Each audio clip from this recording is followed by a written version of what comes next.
Selamat pagi Bapak Ibu Saudara, Jemaat Gereja Baptis Indonesia Gloria Kayen. Shalom saudara seiman dimanapun Anda berada. Kami ucapkan selamat Natal, kiranya kasih dan sukacita Natal senantiasa melingkupi dan memberkati kehidupan kita. Mari Bapak Ibu Saudara, kita tundukkan kepala, kita renungkan betapa baiknya Tuhan kita, sungguh baik dan teramat baik. Tuhan memberkati kita dengan kesehatan, Tuhan masih mengizinkan kita menikmati hari yang baru. Kita ada sampai pagi hari ini, semua karena cinta kasih Tuhan. Lukas 2 ayat 10-11 akan mengawali ibadah kita pada pagi hari ini. Lalu kata malaikat itu kepada mereka, "Jangan takut, sebab sesungguhnya aku memberitakan kepadamu kesukaan besar untuk seluruh bangsa. Hari ini telah lahir bagimu juru selamat, yaitu Kristus Tuhan di kota Daud." Mari kita berdoa. Bapa yang baik, sungguh kami mengucap syukur Tuhan, kalau pada pagi hari ini Engkau masih memberikan kami nafas kehidupan. Engkau masih memberkati setiap kami. Bapa, pagi ini kami mempersembahkan ucapan syukur kami melalui ibadah, pujian, dan penyembahan. Kiranya Engkau berkenan memberkati anak-anak-Mu yang pada pagi hari ini ambil bagian. MC, singer, pemain musik, terlebih hamba-Mu yang akan menyampaikan kebenaran firman-Mu. Engkau akan lingkupi dengan kuasa Roh Kudus-Mu. Kami serahkan Bapa ibadah pada pagi hari ini, dari awal, pertengahan, sampai akhir, di dalam satu nama Tuhan kami Yesus Kristus. Amin. Bapak Ibu Saudara, kita punya juru selamat yang luar biasa. Terang kekal sepanjang masa. Dia penebus junjungan kita. Maha Kudus, Maha Kuasa, Maha Mulia namanya. Nyanyian pujian 33, Mulia Namamu Tuhan.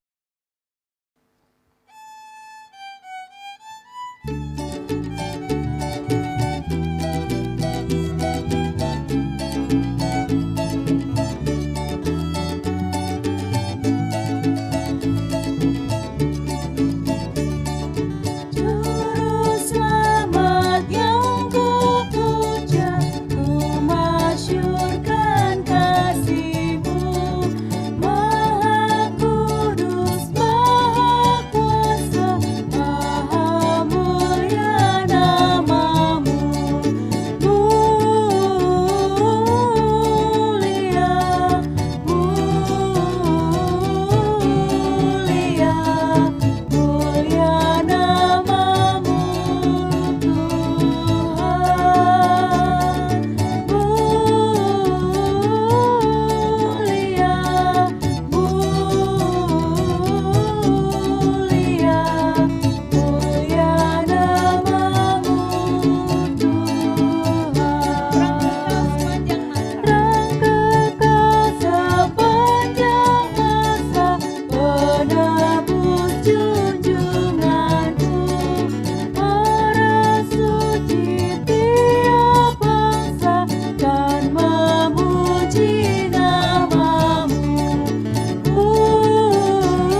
Pembacaan firman Tuhan pada pagi hari ini terambil dari Mika pasal 5 ayat 1 sampai 8. Demikian firman Tuhan.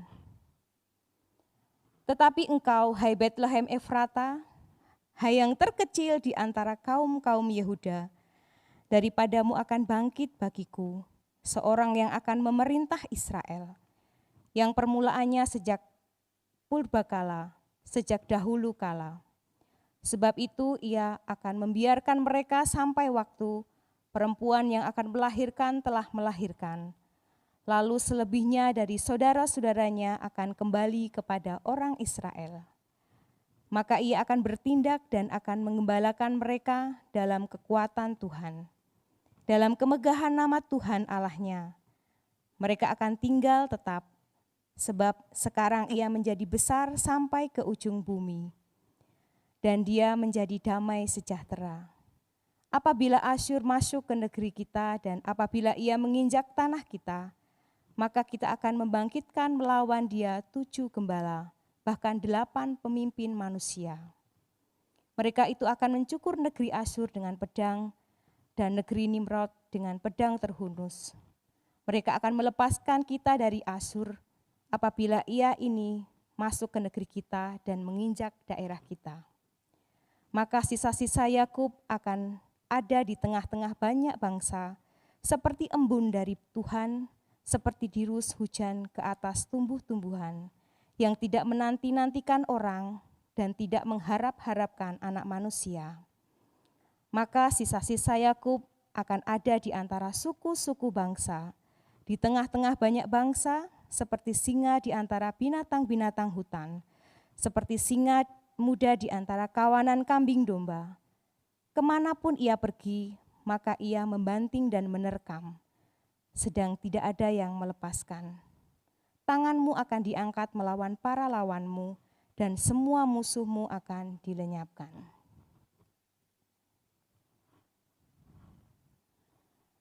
Kita adalah anak-anak Allah yang bagaikan bejana, siap untuk dibentuk, diperbaharui dan dipakai Tuhan sesuai dengan kehendak dan rencananya. Sebelum kita menerima makanan rohani melalui firman Tuhan, mari kita persiapkan hati kita dengan pujian bagaikan bejana.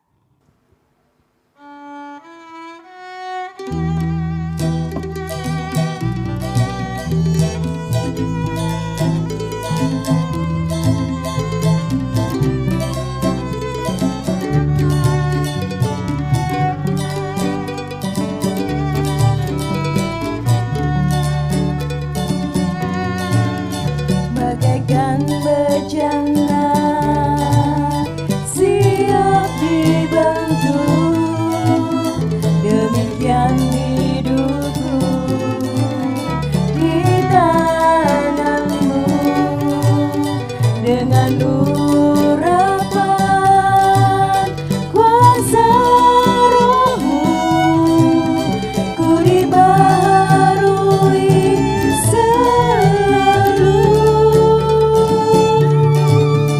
Jadikanku Allah dalam rumahmu, inilah hidupku di tanganmu.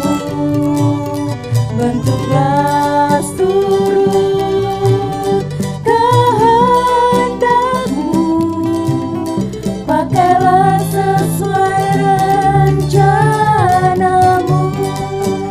Sepertimu Yesus, ku mau sepertimu Yesus, disempurnakan selalu dalam segenap jalanku.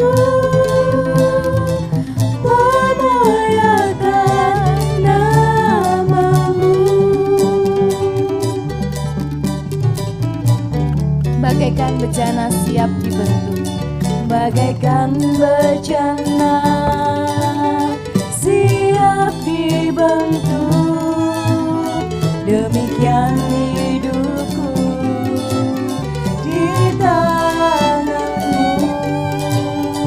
dengan urapan kuasa Roh-Mu, ku dibaharui selalu. Jadikanku Allah dalam rumah-Mu, Jadikanku Allah dalam rumah-Mu. Inilah hidupku di tangan-Mu. Bentuklah sudut kehendak-Mu, pakailah sesuai rencana-Mu. Ku mau seperti-Mu Yesus, ku mau seperti-Mu Yesus,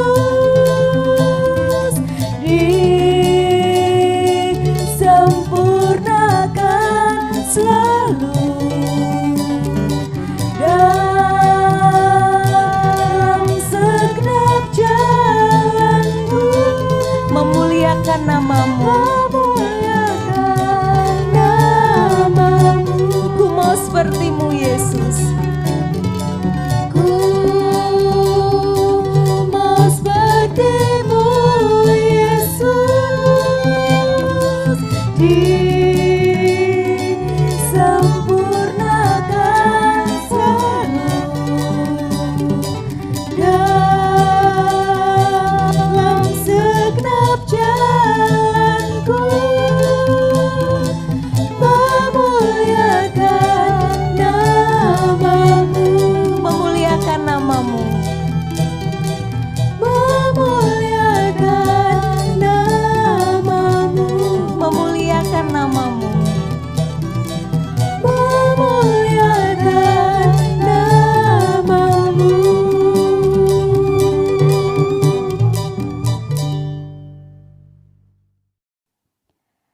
Kepada Bapak Gembala Jemaat, Bapak Pendeta Catur Ari Krisnanto, kami persilakan. Selamat pagi Bapak Ibu Saudara sekalian, Jemaat Gloria Kayen yang saya kasih dalam Tuhan Yesus Kristus.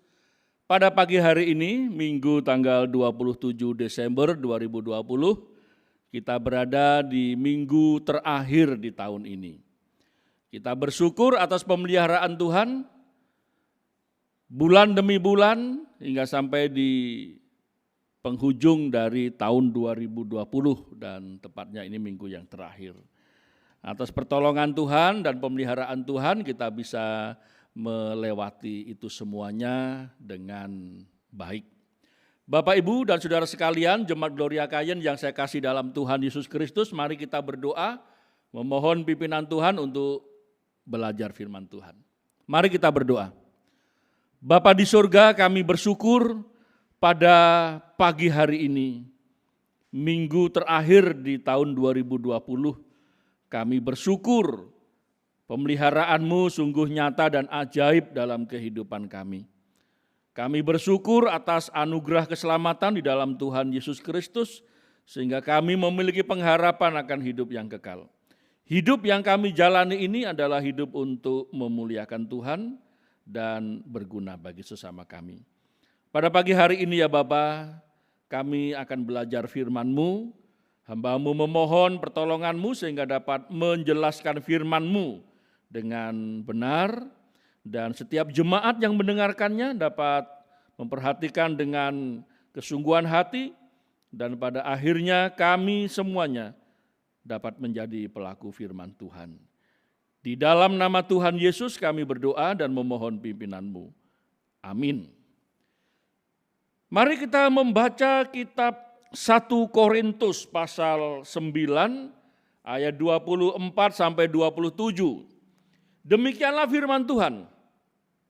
Tidak tahukah kamu bahwa dalam gelanggang pertandingan semua peserta turut berlari, tetapi bahwa hanya satu orang saja yang mendapat hadiah. Karena itu, larilah begitu rupa sehingga kamu memperolehnya. Tiap-tiap orang yang turut mengambil bagian dalam pertandingan menguasai dirinya dalam segala hal.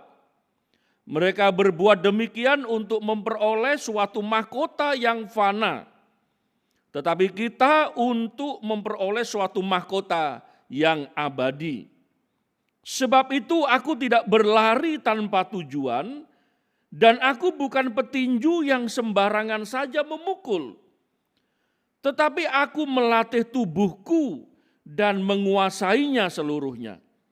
Supaya sesudah memberitakan Injil kepada orang lain, jangan aku sendiri ditolak. Jemaat yang dikasihi Tuhan, tema khotbah pada pagi hari ini, demi meraih mahkota yang abadi. Mengawali tahun 2020, dulu di bulan Januari, sebelumnya di kebaktian tutup tahun, kita diarahkan oleh firman Tuhan untuk menjalani kehidupan tahun yang akan berjalan itu dengan semangat, sukacita, dan pengharapan dari Tuhan. Tetapi dengan berjalannya waktu di tahun 2020 ini rupanya banyak kendala yang terjadi. Dan salah satu yang sangat menggoncang isi dunia ini adalah datangnya pandemi COVID-19. Dan itu berdampak dalam kehidupan kita. Bukan hanya kita saja, tapi seluruh dunia. Nah, Bapak Ibu Saudara yang dikasihi Tuhan Yesus Kristus, terkadang kita merenung dan berpikir, mengevaluasi target-target apa yang sudah dicanangkan di tahun 2020 itu banyak yang tidak terlampaui. Di penghujung tahun 2020 ini untuk menutup di minggu yang terakhir ini Bapak Ibu Saudara yang dikasihi Tuhan, kita akan lebih lagi disemangati agar kita menjalani hidup ini dengan satu antusias, semangat, memiliki pengharapan, dan mari kita kembali untuk memikirkan demi meraih mahkota yang abadi. Dinas firman Tuhan di 1 Korintus pasal 9 ayat 24 sampai 27 ini dikatakan bahwa demi meraih mahkota yang fana saja, itu seorang peserta lomba harus mengupayakan dirinya. Itu yang Rasul Paulus nasihatkan kepada jemaat di Korintus, agar mereka tetap mengikuti perlombaan iman. Kalau perlombaan di dunia saja mereka berupaya sedemikian rupa agar meraih mahkota, meraih hadiah. Terlebih kita yang di dalam Tuhan.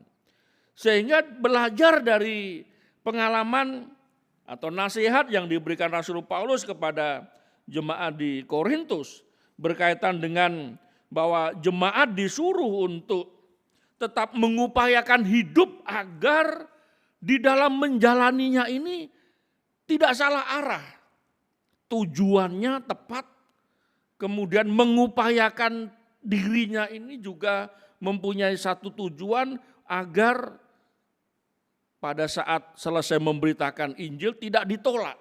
Artinya kesaksian kita jangan sampai sia-sia.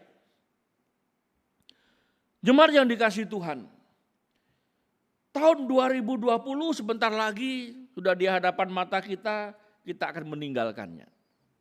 Itu berarti ada satu tekad bahwa manusia lama kita itu akan kita tinggalkan kalau kita belajar dari pengalaman yang Rasul Paulus jelaskan kepada jemaat bahwa jemaat ini mengenakan manusia baru dan yang baru sudah datang, artinya yang lama seharusnya sudah tidak lagi dipikirkan. Jadi kalau dikaitkan dengan perubahan tahun ini Bapak Ibu Saudara yang dikasihi Tuhan Yesus Kristus dengan satu semangat bahwa tahun 2020 itu ibaratnya manusia lama kita tinggalkan.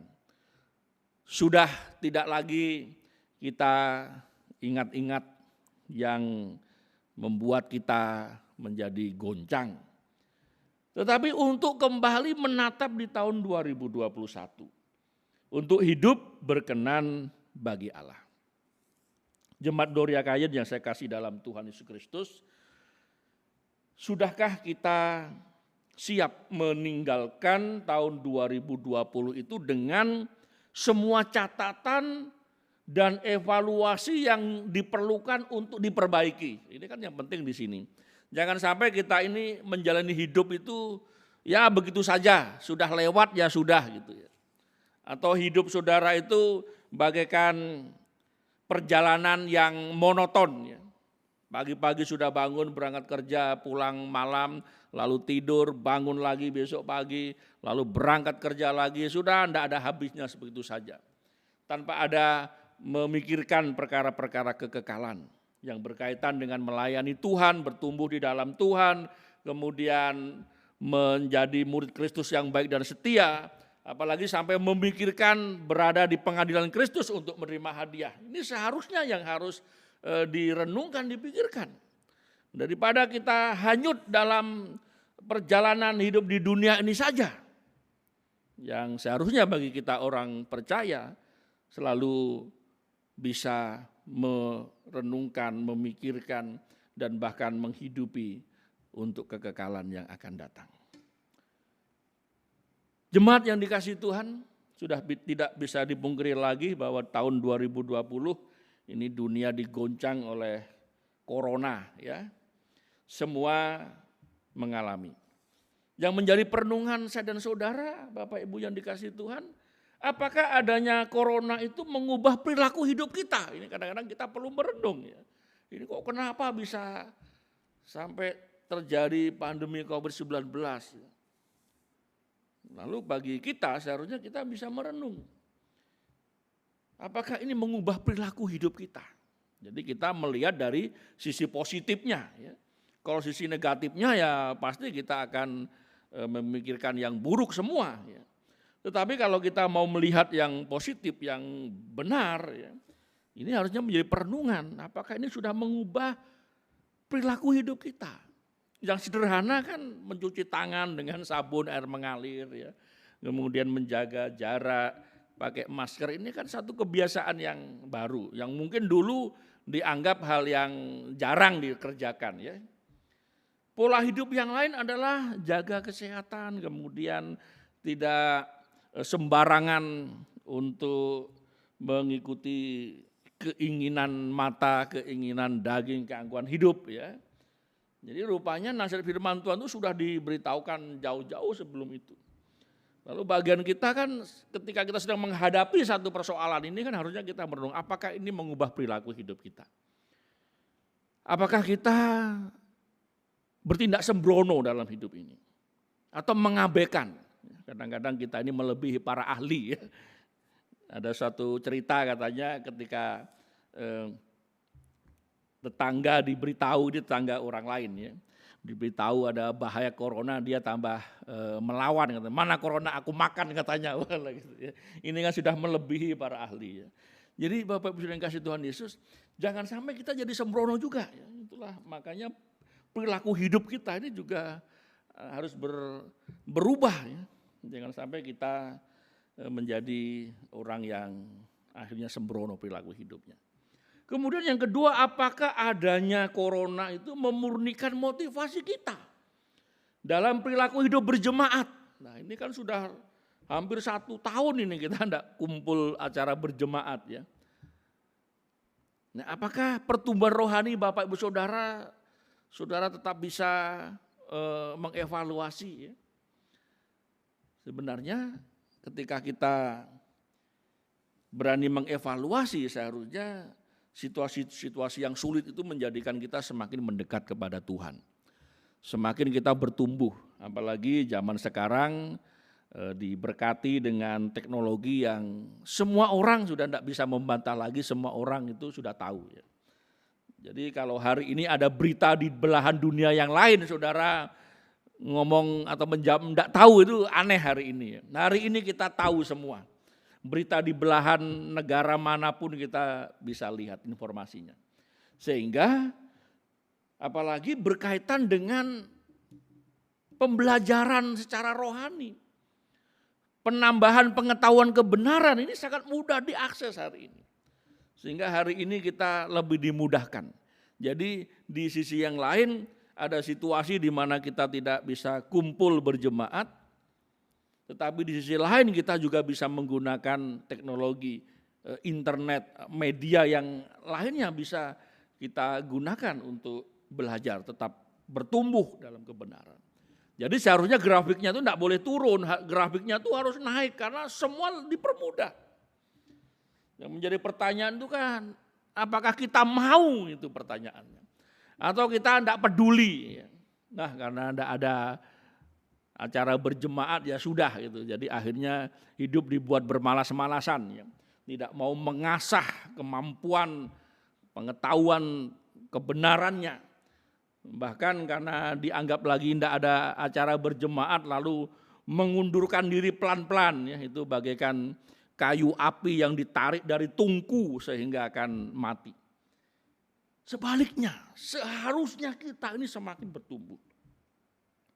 Nah, inilah yang perlu kita evaluasi Bapak Ibu Saudara yang kasih Tuhan Yesus.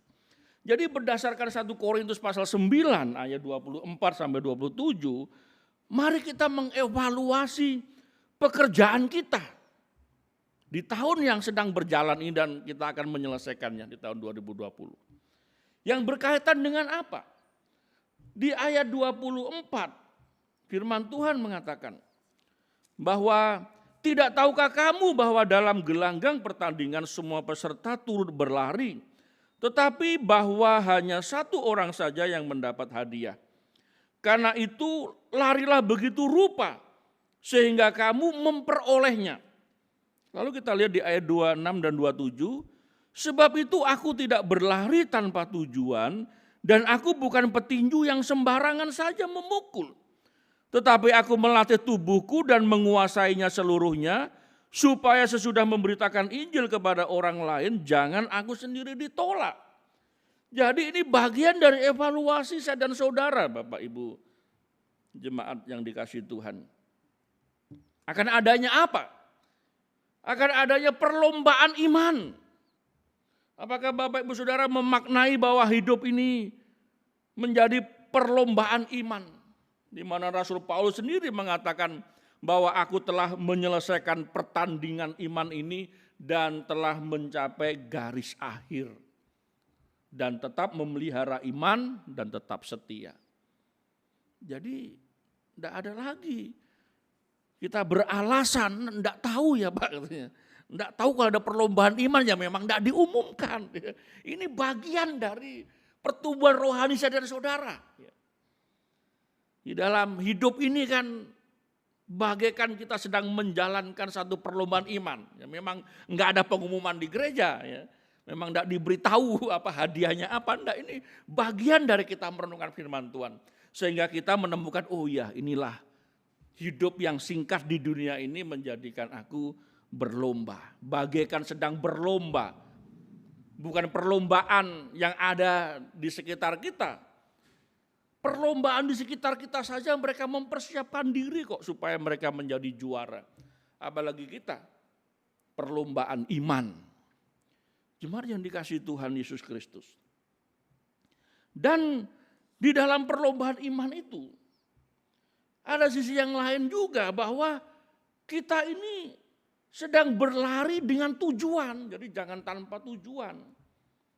Gara-gara corona jadi linglung semua ya, jadi bingung semua arah hidupnya mau kemana. Jangan. Corona ini kan seharusnya menjadikan kita, ibaratnya kalau saudara ini berjalan di tanah yang sudah ada ranjonya begitu ya, ranjo darat itu kan tugas tentara yang berjalan itu kan waspada berhati-hati. Bukan berarti ada ranjau lalu tentara itu ketika diperintahkan untuk maju berperang dia tidak berani katanya takut ranjau. Enggak. Ya, berjalan tapi dengan menyelidiki kalau ini ranjau ya dinonaktifkan, kalau ini ada ranjau ya dilewati gitu ya. Disingkirkan atau menjauh. Kan ibaratnya bahaya kan seperti itu. Ini udah ada tahu ada bahaya. Ya kita cari sisi-sisi di mana kita bisa melewatinya. Dan sebenarnya Bapak Ibu Saudara dikasihi Tuhan Yesus Kristus. Jangan sampai juga di dunia ini kita terlalu nikmat gitu ya. Terlalu memuja kesenangan. Apalagi di Jogja ini semua ada ya. Saudara mau kuliner, wisata kuliner tersedia komplit ada. Mau rekreasi ke gunung, ke pantai, semua ada. Mau beli barang yang murah sampai barang yang mahal, semua ada. Jadi kadang-kadang dengan adanya corona ini yang bisa mengancam kehidupan ini, kita seharusnya menjadi cepat sadar bahwa hidup ini singkat. Jangan sampai di dunia ini kita terlena sehingga melupakan kekekalan, melupakan yang abadi, melupakan kapan ya Tuhan memanggil saya. Karena kalau sudah keenakan di dunia, jadi lupa akan kembali ke surga, pulang ke rumah Tuhan. Kalau sudah terjadi mendadak jadi bingung ini, jadi menangis sejadi-jadinya. Bagi orang Kristen kan mempersiapkan segala sesuatunya. Jemaat Gloria Kayen yang saya kasih dalam Tuhan Yesus Kristus, setelah kita mengetahui evaluasi tadi di ayat 27 itu kan marilah kita melatih tubuh sedemikian rupa.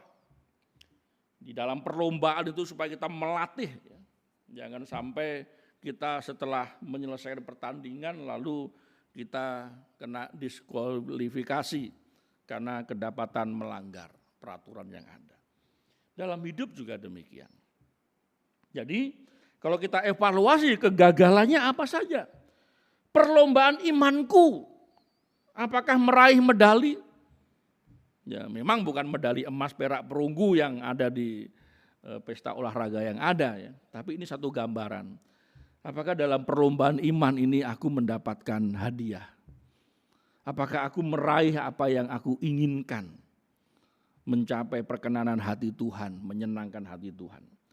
Kemudian tujuan hidupku apakah terarah? Ya, jangan sampai gara-gara corona tujuannya jadi kalang kabut semuanya. Udah enggak tahu arah kemana. Menuruti keinginan hatinya saja. Tidak menjaga hidup. Ini kesempatan untuk banyak berdoa, banyak memuji Tuhan, banyak melayani Tuhan, banyak memikirkan apa yang harus terjadi untuk semakin memantapkan pelayanan ke depan. Pekerjaanku bagaimana? Apakah bermanfaat? Apakah berguna bagi sesama? Ini kan menjadi bagian dari evaluasi. Kemudian pelayananku bagaimana? Apakah dulu sebelum ada corona pelayanannya semangat, lalu ada corona lalu melempem? Enggak ada. Jangankan memunculkan ide-ide untuk pelayanan, mendoakannya pun enggak pernah, enggak bisa. Orang kalau pelayanannya itu mau bagus, itu dia memikirkan, lalu mendoakan, lalu menggunakan apa cara yang perlu digunakan. Jadi selalu ada yang di dalam hati dan pikirannya itu apa yang bisa aku lakukan untuk melayani Tuhan di tengah situasi seperti ini. Dari yang sederhana misalkan semua orang kan sekarang punya handphone ya. Enggak ada sekarang orang yang punya HP. Orang yang enggak punya HP itu ibaratnya enggak punya apa ya, enggak punya mata telinga ya, enggak tahu apa-apa. Hari ini semua orang punya. Renungan diberikan melalui WA Group Gloria Kayen, ada khotbah, ada renungan, semua diberikan, ada lagu-lagu rohani. Jadi pelayanan yang bisa kita kerjakan, kerjakanlah. Jangan sampai menjadi tidak tahu arah. Lalu target yang ingin diraih oleh Jemaat Gloria Kayen, karena ini sudah akan mengakhiri tahun 2020 menuju 2021, targetnya apa? Tentu target-target di sini bukan berkaitan dengan perkara jasmani, perkara materi dan duniawi ya. Misalkan targetnya apa, nyimpan emas 1 kilo misalnya, enggak seperti itu. Menyimpan uang 1 lemari penuh, bukan seperti itu ya. Tapi kita lihat berdasarkan nas firman Tuhan ini apa saja yang menjadi target yang Tuhan inginkan terjadi dalam kehidupan jemaatnya. Yang pertama, semakin antusias mengikuti perlombaan iman. Tetapi tidak tahukah kamu, ayat 24, bahwa dalam gelanggang pertandingan semua peserta turut berlari.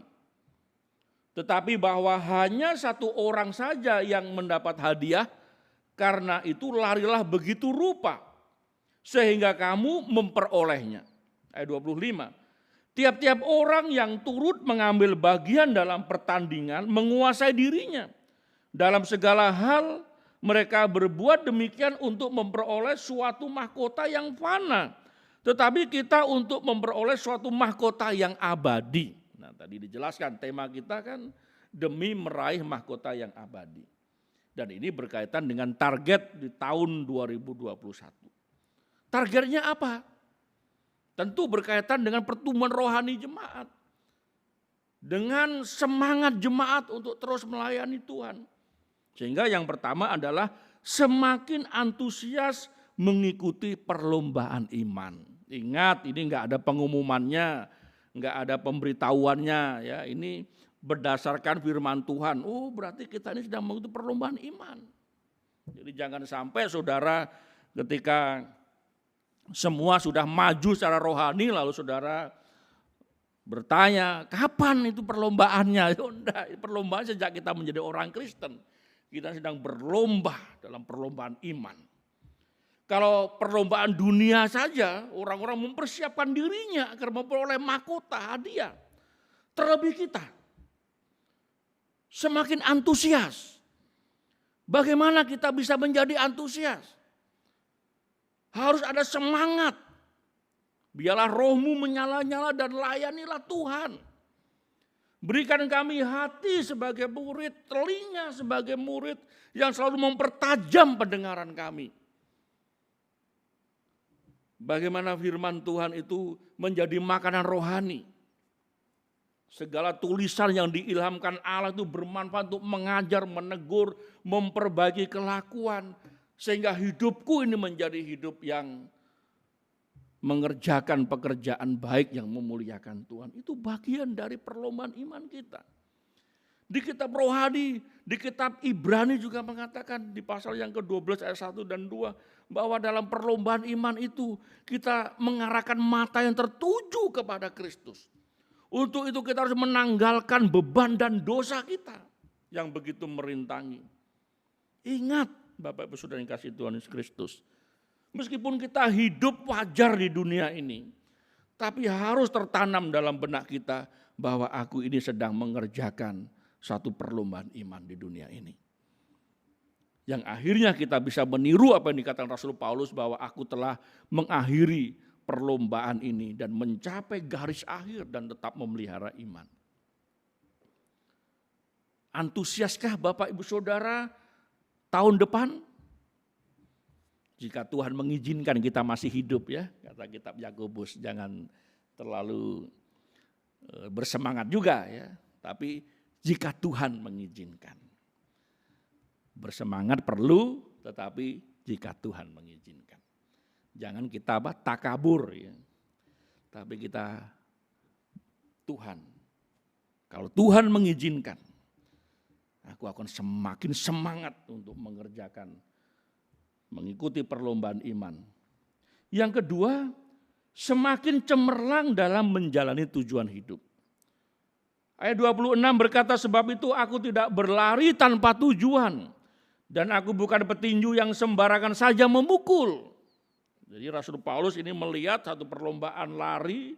Saudara bisa bayangkan kalau perlombaan lari itu peserta itu berlari zigzag begitu, ya, musuhnya jadi tumbang semua dan pada akhirnya dia juga jatuh juga, lari tanpa tujuan tidak akan mencapai garis akhir. Atau saudara membuat lane sendiri sehingga larinya entah kemana, tidak bisa.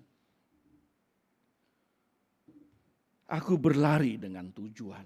Itulah sebabnya tujuan saya dan saudara sudah jelas. Kita hidup untuk memuliakan Tuhan, itulah sebabnya kita berbakti. Kita hidup untuk menjadi seperti Kristus, itulah sebabnya ada pemuritan. Kita hidup untuk menggunakan karunia rohani untuk jemaatnya melayani, itulah sebabnya kita melayani.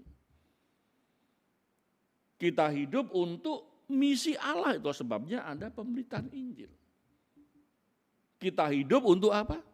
Menjadi keluarga Allah, itulah sebabnya ada persekutuan. Jadi itulah tujuan hidup saya dan saudara.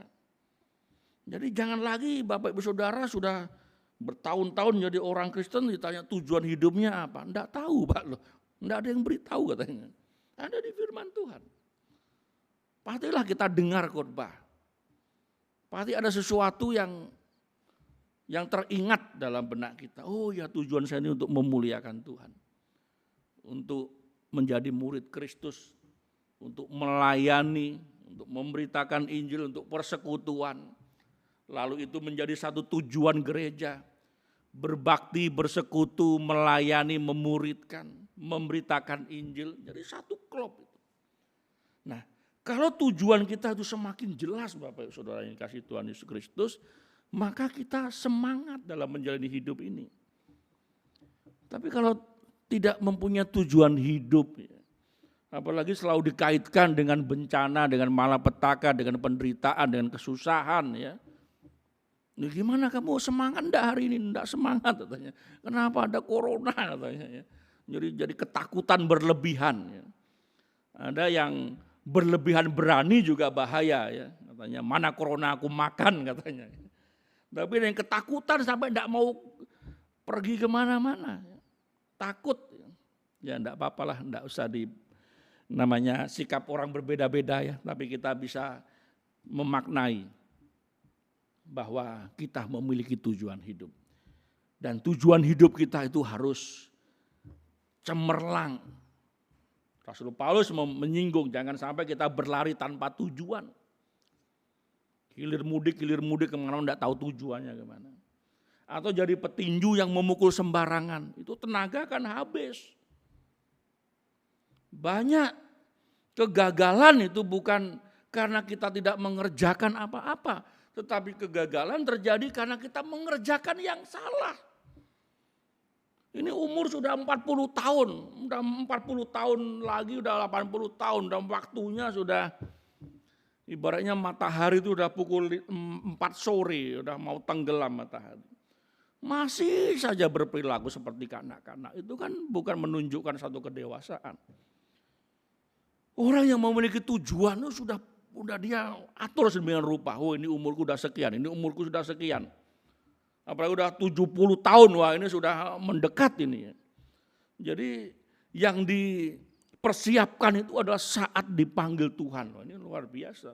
Tujuannya jelas. Jangan sudah umur hampir mendekati pemanggilan Tuhan lalu masih tidak mau bertumbuh juga, sulit ini.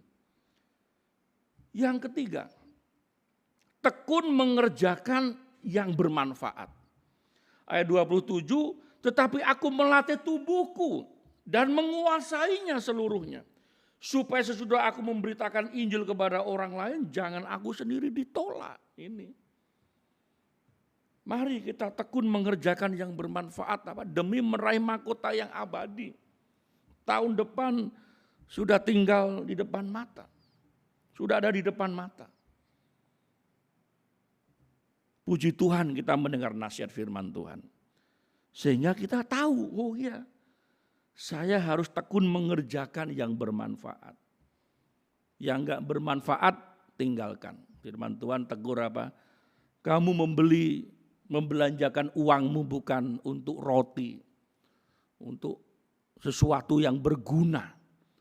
Tetapi engkau habiskan itu semuanya untuk sesuatu yang tidak ada gunanya. Nyesal nanti di kemudian hari. Tekun mengerjakan yang bermanfaat apa sekarang? Yang menjadi tugas tanggung jawabmu, ya kerjakan dengan kesungguhan hati. Saya ibu rumah tangga Pak, ya kerjakan tugas tanggung jawabmu. Saya bapak rumah tangga Pak. Tapi tulang punggungnya ibu Pak, malah jadi repot kalau begitu, tidak boleh ya. Ya bapaklah yang harus bertanggung jawab. Harus mengerjakan bagian kita. Saya sekolah Pak, ya kerjakan tugas tanggung jawabmu. Yang bersekolah, yang mahasiswa. Jangan lagi mengerjakan yang enggak bermanfaat. Betapa singkatnya hidup ini Bapak Ibu Saudara yang kasih Tuhan Yesus. Untuk itu latihlah tubuhmu. Melatih tubuh ini juga berkaitan dengan melatih kerohanian, ya. Bapak Ibu Saudara yang kasih Tuhan Yesus Kristus, jangan sampai nanti kita itu sendiri ditolak. Segala sesuatu yang sudah kita bangun akhirnya runtuh, itu enggak terjadi. Enggak boleh terjadi. Yang keempat, semakin giat melayani Tuhan. Di ayat 27 tetap mengatakan, tetapi aku melatih tubuhku dan menguasainya seluruhnya. Supaya sudah memberitakan Injil kepada orang lain, jangan aku sendiri ditolak. Ada pelayanan pemberitaan Injil. Ada pelayanan untuk kebaikan. Ada pelayanan untuk memuliakan Tuhan. Memberitakan Injil itu kan mengabarkan berita sukacita. Semakin giat melayani. Bagaimana saya bisa menjadi semakin giat melayani? Firman Tuhan katakan berlatih. Saudara harus berlatih. Membaca nas firman Tuhan ini harus berlatih. Misalkan saudara diberi tugas membawa acara yang di dalamnya ada membaca nas firman Tuhan. Kalau saudara tidak berlatih nanti jadi hurufnya tuh kita kelihatan gandeng. Cari sampai pusing, tidak ketemu-ketemu. Berlatih, dibaca di rumah dulu, dilatih, disampaikan. Apa saja dalam kehidupan ini perlu dilatih. Apalagi dalam melayani Tuhan, perlu dilatih. Berdoa, mempersiapkan diri, supaya pelayanan kita itu menjadi pelayanan yang berguna. Pelayanan akhirnya menjadi giat, semangat. Orang menjadi semangat karena apa? Karena senang. Kalau saudara tidak senang, tidak akan semangat. Mengapa orang jadi senang? Ya karena itu membahagiakan dirinya. Ketika melayani Tuhan itu membahagiakan dirinya, melayani sesama itu membahagiakan dirinya, dia akan semangat. Semangat untuk menambahkan lagi apa ya yang bisa saya kerjakan. Tapi kalau sudah tidak semangat, tidak ada gairah, tenang saja Tuhan sudah sediakan corona gitu ya. Untuk apa? Ya supaya kita memacu diri semangat ya, jangan sampai kita menjadi lemah akhirnya imunnya jadi turun, nah, jadi sasaran empuk corona. Ayo di tahun 2021 kita mempunyai target. Tapi bukan target jasmani, materi, duniawi, bukan seperti itu ya. Artinya misalkan mengumpulkan apa gitu, enggak. Tapi berkaitan dengan pertumbuhan rohani. Berkaitan dengan mental seorang pelayan. Berkaitan dengan tujuan kekekalan. Wah ini kan sesuatu yang indah. Perlombaan iman, wah ini kan sesuatu yang harus dipacu terus. Ya. Sehingga kita menjalani hidup ini ada maknanya. Ada artinya. Jangan sampai kita hidup itu sambil lalu begitu saja. Tahu-tahu sudah tua, wah ini orang yang celaka ini. Loh Pak, saya pikir saya ini masih 10 tahun ya, tiba-tiba sudah 70 tahun. Nah ini orang yang gak ingat apa-apa, bahaya ini. Jadi harus dimaknai perjalanan hidup ini. Tahun demi tahun itu dimaknai apa ya pertumbuhan rohani yang sudah saya capai. Jangan sampai kita ini menjadi manusia lama terus. Ini susah yang ngerawat kalau manusia lama terus. Kita harus maju. Pak kalau sudah mentok gimana ya? Kalau mentok itu memberkati. Ya kalau sudah selesai prosesnya tenang saja Tuhan akan panggil kok gitu ya. Jadi enggak usah saudara khawatir. Pak kita ini kan disuruh belajar terus rohani supaya mantap, maju, bertumbuh. Kalau sudah mentok gimana Pak? Ya tenang aja Tuhan panggil. Itu artinya prosesnya sudah selesai. Dan bukankah satu kesaksian yang indah ketika kita dipanggil Tuhan dan orang-orang di sekeliling kita. Seperti Tabita itu ya yang membuat pakaian itu. Para janda ketika dia meninggal menangisi dia, sedih gitu. Sambil membawa pakaian hasil jahitannya. Gara-gara ibu itu aku punya baju katanya. Sedih aku kehilangan dia meninggal. Kan berbahagia seperti itu. Jemaat Gloria Kayen yang saya kasih dalam Tuhan Yesus Kristus, target hidup jemaat Gloria Kayen tentu bukan diarahkan kepada hal-hal yang jasmani, materi, duniawi. Itu memang diperlukan, anggap saja itu bonusnya. Ya. Tetapi yang terpenting itu apa? Target hidup kita sebagai orang percaya, yaitu perlombaan iman sampai garis akhir dan tetap memelihara iman. Itulah sebabnya kita jaga hidup. Kemudian tujuan hidupnya itu memuliakan Allah. Udah enggak usah cari tujuan hidup yang lain. Menyenangkan hati Tuhan saja. Nanti yang lain mengikuti. Kemudian bekerja yang berguna bagi sesama. Lakukan apapun pekerjaan kita. Jangan sampai merugikan orang lain, jangan sampai menyengsarakan orang lain. Jadilah sebagai saluran berkat. Berguna. Dan itu akan menjadi satu kesaksian yang indah. Kemudian yang terakhir, setia melayani Tuhan. Ini kerinduan kita. Ini target kita tahun 2021. Jika Tuhan mengizinkan. Jika Tuhan masih memberikan umur bagi kita untuk kita jalani, mari kita jalani dengan penuh sukacita. Mari kita kerjakan dengan memohon pertolongan Tuhan. Dan kita percaya Tuhan pasti menyertai memberkati kita. Demikianlah penjelasan firman Tuhan, kiranya memberkati kita semuanya. Amin. Mari kita berdoa. Bapa di surga, penjelasan firman-Mu sudah kami dengarkan dan bagian kami adalah melakukan dengan kesungguhan hati kami. Terpujilah nama-Mu Bapa, di dalam nama Tuhan Yesus kami berdoa. Amin. Untuk merespon firman Tuhan, kita akan kembali memuji Tuhan, nyanyian pujian 237, bagi Yesus semuanya.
Kerja baginya, tanganku kerja baginya,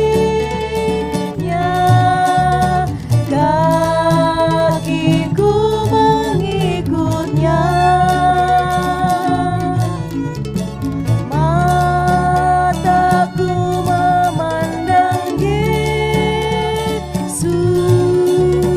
hanya Dia ku puja. Bagi Yesus semuanya, bagi Yesus semuanya, hanya Dia ku puja. Bagi Yesus semuanya, hanya Dia ku puja.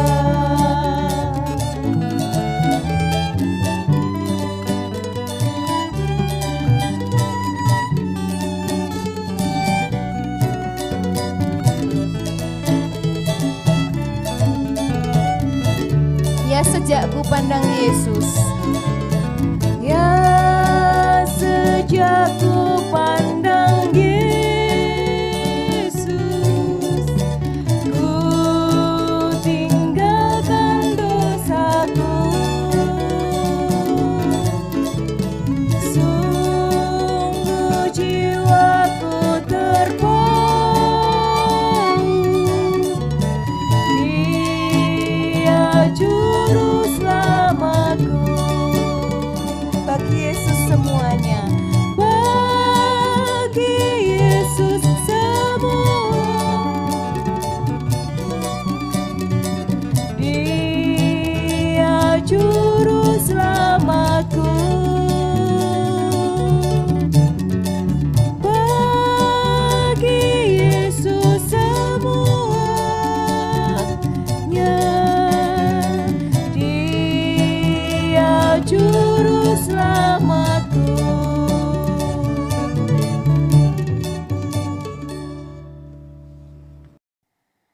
Doa penutup dan doa berkat akan dipimpin oleh Gembala Jemaat Bapak Pendeta Catur Ari Krisnanto. Bapak, Ibu, dan Saudara sekalian, Jemaat Gloria Kayen yang saya kasih di dalam Tuhan Yesus Kristus, rangkaian kebaktian kita sudah selesai, dan pada bulan Desember ini, beberapa anggota gereja berulang tahun. Bapak Atmo, Bapak Slamet Suhardi, Bapak Endias Waloyo, Bapak Harimawan, Ibu Lucia Pujo, Ibu Christine, Saudari Pingkan, Saudari Desmil, Ana Andaru, dan Saudari Ria. Selamat ulang tahun kepada Bapak Ibu Saudara sekalian. Kiranya Tuhan terus memelihara, memberkati, dan menuntun langkah hidup Bapak Ibu Saudara sekalian untuk memuliakan Tuhan dan berguna bagi sesama. Bapak, Ibu, dan Saudara sekalian, Jemaat Gloria Kayen yang saya kasih dalam Tuhan Yesus Kristus, kita bersyukur pada minggu hari ini adalah minggu terakhir di bulan Desember dan di tahun 2020. Kita percaya mengakhiri tahun ini dengan berbakti memuliakan Tuhan menjadi berkat bagi kita untuk melangkah di tahun 2021 yang tinggal beberapa hari. Mari kita mengakhiri kebaktian pada pagi hari ini dengan berdoa. Bapa di surga, kami bersyukur rangkaian kebaktian sudah selesai dan kami semuanya diberkati oleh Tuhan. Bapak, Ibu, dan saudari kami yang berulang tahun di bulan Desember, kami memohon berkat-Mu supaya damai sejahtera, kasih, sukacita, umur yang melimpah berkat daripada Tuhan menyertai kehidupan mereka. Menyerahkan seluruh warga jemaat, berkatilah pribadi demi pribadi, keluarga demi keluarga, supaya dapat menjalani kehidupan ini dengan penuh sukacita, semangat, dan diberkati Tuhan. Kami mengakhiri tahun 2020 ini untuk menjalani kehidupan di tahun yang akan datang dengan penuh pengharapan daripada-Mu. Untuk itu kami memohon berkat-Mu. Bapa di surga, rangkaian kebaktian sudah selesai dan kami memohon berkat-Mu. Kiranya berkat yang bersumber dari Allah Bapa di surga, kasih setia dari Tuhan Yesus Kristus, dan persekutuan di dalam Roh Kudus menyertai kami mulai sekarang sampai Maranatha. Di dalam nama Tuhan Yesus kami berdoa. Amin.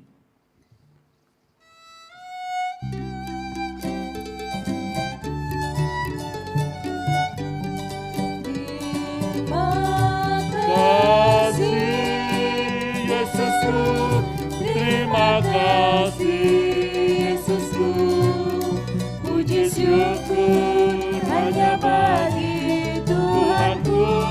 Terima kasih Yesusku, terima kasih Yesusku, puji syukur hanya bagi Tuhanku.